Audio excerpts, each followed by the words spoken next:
At what point should you switch your specialization? This and more in today's Q&A. Coming up.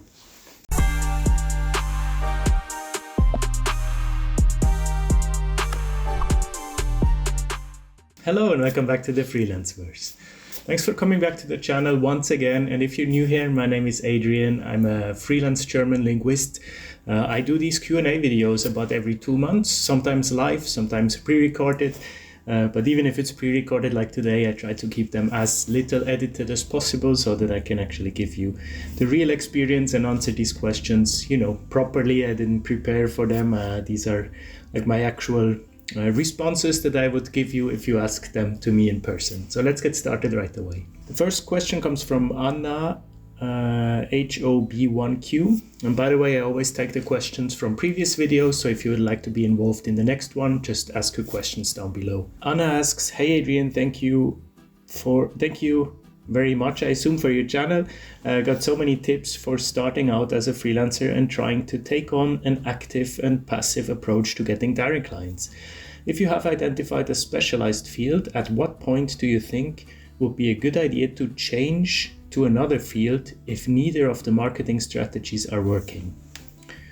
Okay, thank you for the question, Anna. First of all, very, very good, thoughtful question. I think it's great that you're taking an active and passive approach to finding direct clients. I think that's the way to go. It's a nice combination of, like putting yourself out there, creating content, presumably. I don't know what you're doing in the passive approach, but just making your name known so people can find you. A combination with active marketing, going after the clients directly. I would say you're asking when you should change your marketing when you should change your specialization if neither of your marketing strategies are working. I would say that this would hopefully be quite late, very late, preferably. Did you change your specialization? I would much rather change your marketing approach first, because if you change your specialization, that kind of means inherently that you go to your second choice, right? Or even your third or fourth, whatever, or you go more broad again. And I would try to avoid that as long as possible. So before switching specialization, take a step back and assess your marketing strategies. Are they reaching the right people? Is it the right target audience? Is it the right medium of marketing? Play around a bit with that before you change specialization, because you made a decision, and this is, whenever you make a decision, it's most likely the one that's right for you. So I would not deviate from that very early. I would rather give it time, because a good marketing strategies anyways take time, right? They're not just going to happen overnight. So I get that you probably become impatient, and maybe you can try to gather feedback from clients that maybe you had contact with, you were negotiating with, and then in the end it didn't turn into a collaboration. Maybe you can inquire with them why it happened. What was the let's say negative point, or what was the deciding factor that they didn't go with you? That could give you insights, right? Not only positive marketing is good marketing. Sometimes something happens and you don't know why it happened, but it's good to know about it so you can change it in the future. So to answer your questions, try to stick with your specialization, tweak your marketing approach. Moving on to the next question from TrueLiving1154. I like the name. He or she asks simply, which websites do you use for subtitling? Interesting questions, and I remember in the answer I gave to that, I needed some clarification, and the person didn't respond again. Because websites I use for subtitling is, the wording is a bit strange to me, because I don't use a website for subtitling, right? If you mean tools, my subtitling tools, then that's perfectly valid question. It's a valid question anyways, don't worry, just for me to comprehend what's the question here. So I'm going to answer it from the point of view of tools. My main subtitling tool is called Subtitle Edit. I think it's a Danish software. You can download it for free. Just Google Subtitle Edit. It's a bit strange to download because you go into like a GitHub of someone, and then, but it's safe, I promise. Some laptops don't really, or some computers don't like it because it's a .exe file and they don't know where the source is. And then maybe if you have a good antiviral software, it will pop up saying, I'm not sure if this program is secure, but it's secure. Many people use it. It's a professional tool. It's great to use. It's free. It has all the functionalities that the big subtitling tools have. So I would definitely start out with Subtitle Edit. I also use, for certain clients, I use things like Una, like Amara, like Caption Hub. These are all subtitling tools that I use for specific clients that work in these tools, in these platforms. They are all server-based, browser-based, rather than my local installation of Subtitle Edit. They're all fine. I just prefer Subtitle Edit because it's locally on my laptop. I can work on it even without internet connection, and yeah, it's a great tool. If you mean websites in terms of finding subtitling jobs, that I don't use at all. So maybe you mean that, but yeah, for me that I don't use at all. I have only subtitle clients that I either work with agency clients or directly with companies that need their internal videos subtitled. My main languages that I work with for subtitling is Swiss German videos, and I subtitle them into standard German for Switzerland, or I translate them from English or French into German. Moving on. Sorry, my voice is going. Emily asks a very specific question, and I really like this question. I've never thought about it. First of all, thank you for your high quality content. I really appreciate the insights you share with us. Very welcome. Now to my question. I'm in my mid-30s and I'm currently doing a BA in Translation Studies, French and Dutch to German. I really want to get into the translation business, but I wonder if my disabilities, ASD and ADHD, will pose too big of an issue. I can only study and work part-time, so by the time I get my MA degree, I will probably be in my 40s, early 40s. I'm afraid I won't be able to compete with other newbie freelancers who are much younger and don't have any disabilities. What are your thoughts on starting a late freelance translation career with a severe impairment? Schwerbehinderung in German. Okay. Thank you for this question. That is, and thank you for sharing. That is very interesting. I've never thought about it. I've never heard of it. So bear in mind when I give my answer that this. First of all, I should say I don't know, right? I don't know. Whatever I say is my assumption, my tips, but I don't know how it is because I've never worked with anyone with a severe impairment. You are very passionate about the translation industry and the job. I can see you decided to go for a university degree, which is a big time and money investment.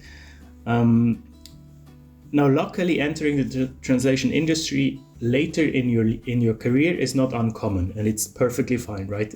Even probably preferred for some clients.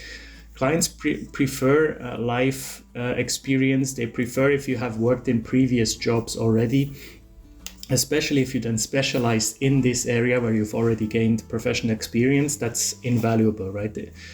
Also, when I hire someone, I'm sorry to the newbies, but I would rather hire someone with already life experience, already professional experience in a field, if not translation, than in another field.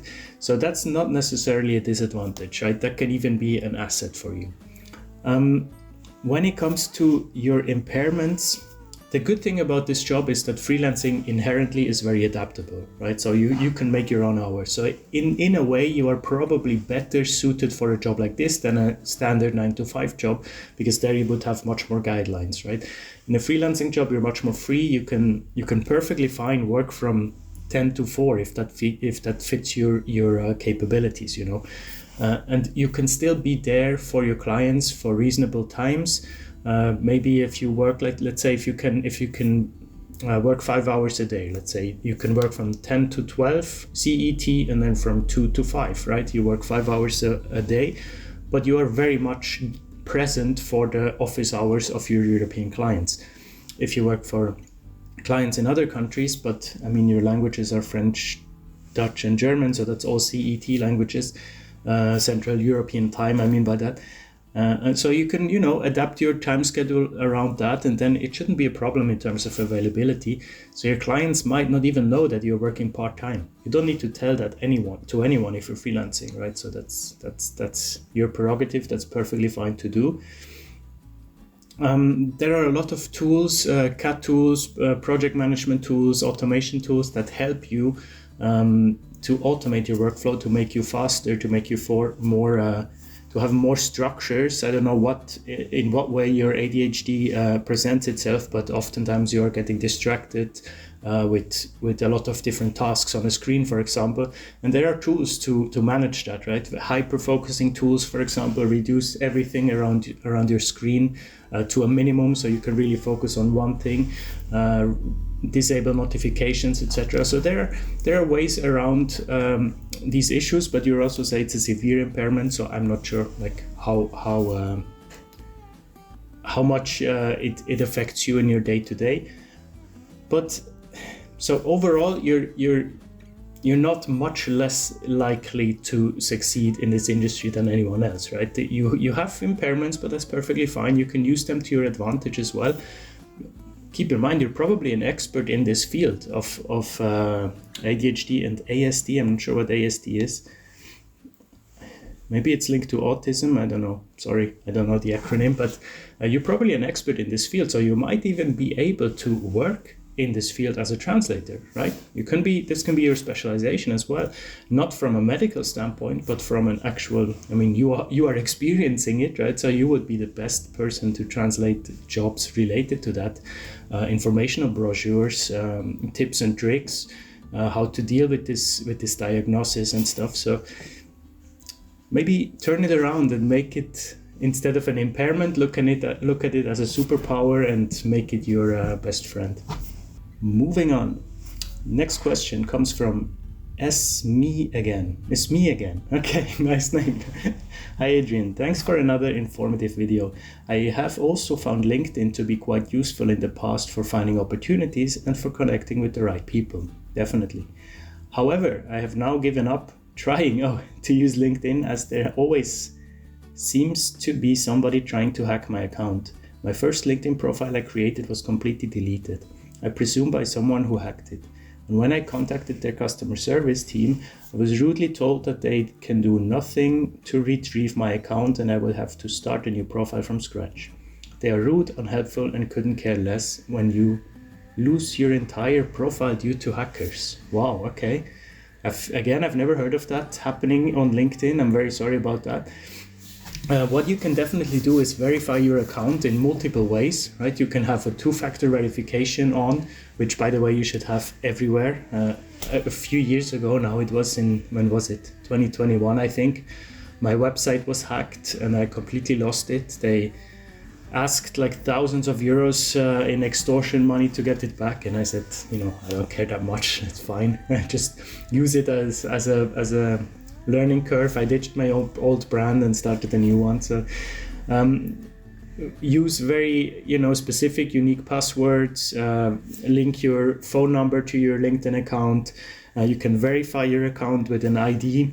What else can you do? You can have alternating email addresses as a backup resources. So there's a lot you can do to verify and to protect your LinkedIn account. I get that it's very frustrating. I can't even imagine. Probably the customer support gets these requests every day and they just say, look, start from scratch. But of course, if you build a big profile and have a big network and then something like this happens, that's never great. Just be careful. Like if something feels slightly off, like use common sense and don't do it, right? Don't click on messages of people that you don't know. Don't accept random connection requests without a note. You in turn should always, when you send a connection request to someone, add a personal note and tell them why you would like to connect. What's your connection professionally, even if you haven't met them before, but you can say you're interested in their content, you would like to build your network. So always add a personal touch and be careful when you accept requests in return as well. Other than that, sorry about the noise, there is a construction, I don't know if you can hear it. Other than that, I fully agree with you. LinkedIn is super important. It's my number one networking tool. I use it every day. I send messages there, probably like 10 messages a day with people, just exchanging things, keeping up to date. I made friends on there from the industry that now I've never really met in person. Like some of them are in Brazil, in India, everywhere in the world, Argentina, but it's just, it's a great way to not feel alone in this profession that can sometimes feel lonely. I have two more questions here, so let's take the one from Milene Barroso. I don't know if you'll check this message. I will. But I'm trying to enter a translation company here in my country, but I'm applying as an internship. They told me that I need to make an admission test that lasts for 4 hours. I've never done any type of test like these ones, so I don't really know what I'm going for, since it's my first time working. Is it like you explain in your video, a long text that I'll have to translate in 4 hours? I'm getting quite nervous, and in my head it feels wrong to ask the company staff about the test itself. Your videos and experience always help me a lot. Thank you very much, Milene, or Milen, I'm not sure how you pronounce it. So just to reply to your very last bit of the question, in my head it feels wrong to ask the company staff about the test itself. Definitely not correct, right? They definitely ask about the test itself, right? They want to test you, so you're perfectly free and perfectly in the right to ask about the test itself. Don't feel like it will lessen your chances or anything like that. It probably increases it because they think, oh, she's really interested, she wants to know more about it, so she wants to prepare for it. Ask all your questions, always. If a client doesn't want to answer your questions, it's probably not the client you want to have in the end. A 4-hour test is incredibly long. I've never heard of that. I don't like it, to be honest. If it's just translation, maybe it's something else that they test as well, because you say it's an internship, so it's not just a freelancing position, it's an internship. So they might also ask something else next to translation. If it's really just translation, 4 hours, that seems incredibly long. Well, it depends, I guess, like 4 hours. Usually I say do not do a test that is longer than 1 page of text. But of course you can do a 1-page text in 1 hour or in 7 hours, depending on how much energy and effort you put in, right? So 4 hours, it depends how much you have to do. Maybe the text itself is really small and you have 4 hours time, then that's perfectly fine. If that's just like the maximum time allowed, then that's perfectly fine to do. Make sure that it's for an internship, so it's a bit different rules. If it was for a freelance position, I would say make sure that it's a paid test. I always advocate for people should pay for their test because you're actually doing work for them. But it seems more like an application process for an internship, so it's most likely not paid, which is fine in that case. Is it like you explain a long text that I'll have to translate in 4 hours? I can't tell you exactly what it will be like because this seems to be a different situation than I'm usually, not that much anymore now, but in the beginning I used to do a lot of tests for agencies, and they were mostly 1-page texts, maybe 500 words max. And they often give you texts that are a bit tricky to translate, or they purposefully misspell a name in there that you should research and then find the correct name. You know, they kind of put little traps in the text that they can see if you actually do your research properly or not. So whenever you do a test translation, it's a slightly different workflow in my opinion, because you should just do a bit like double the research, double checking literally every word if it's spelled correctly. You don't want to fall into a trap and then in the end, actually you're a good translator, but you fell into a trap and didn't do proper research and you misspelled the name of the main character. That's a horrible mistake, right? And that could lead to a fail. So it just takes a bit more due diligence, a bit more precision when you do test translations. And let's finish the video with a long question, but I think a relatively short answer from Olorin Sirdan. Hello Freelanceverse, thanks for your answer on your last video. I also found my way. Thanks to your answer in your last video, I found my way and began volunteering work. Nice. I would like to thank you and also to ask you a question. I plan to be a medical clinical research translator, I assume, and I remember that I wrote a book chapter on that field, coincidentally on my current target language, during university, and it's published and it's an important book. Nice. Do you think that I can use as volunteer work on my that can be used as volunteer work on my CV? I also heard some people from my country, Brazil, saying that it's possible to speed up your entrance on the market by prospecting in large quantities, multiple platforms, and with less volunteer work, if you do it every day. But since this contrasts a bit with your advice to take time, I'm not sure what to make of it. I confess I would rather spend some time on that road. But what do you say? Okay, interesting. So first of all, the book that you wrote, it's not volunteer work on your CV, it's actual work, right? That's not volunteering. You wrote a book at university, that's professional experience. So Don't sell yourself short and put this under volunteer. That you are a published author by the sounds of it, so definitely put that as your accomplishments and as your professional experience, even if it was in academia. But that sounds like a great way to break into that field, because it is already on topic. So that's great. Definitely use that. To your other questions, a lot of your peers are saying that you can speed up your entrance to the market by prospecting in large quantities.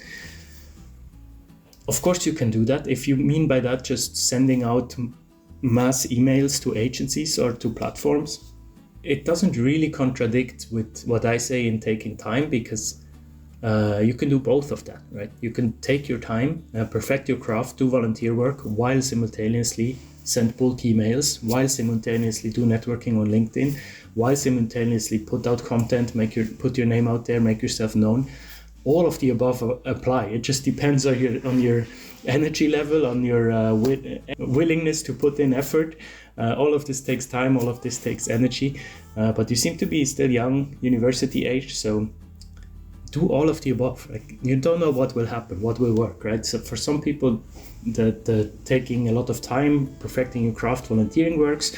For other people, you find your first clients with the first bulk emails that you send out. For others, none of them work, right? For me, my first client I just found because I registered on Probst, applied to a couple of job postings there, and one of them was a direct client, a shoe manufacturer from the UK, and they reached out to me and it worked perfectly. They just needed someone that had Switzerland and German in the tagline. They didn't care about experience or whatever. It was just urgent, and I found my first client within the first week I started, right? So that's extremely lucky and will not happen to anyone, but you don't know what will work, right? So I don't want to tell you that this is the way to go, that you should go on Pros, sign up and do exactly what I did, because other things can work for you as well. Thanks to all of you for the questions. I hope this was insightful. I hope this helped you, give you some confidence in this difficult process of finding the first clients, or dealing with impairments, or doing test translations. So many things come into play when you're starting out that you can sometimes feel overwhelmed, right? It feels like every day is a new challenge, a new topic. So I'm trying to break down these barriers one question at a time. So make sure to ask your question down below, and I will include them in the next one that will probably be a live stream somewhere in end of March, beginning of April. Yeah, and I see you next Monday with the next one. Take care. Bye-bye.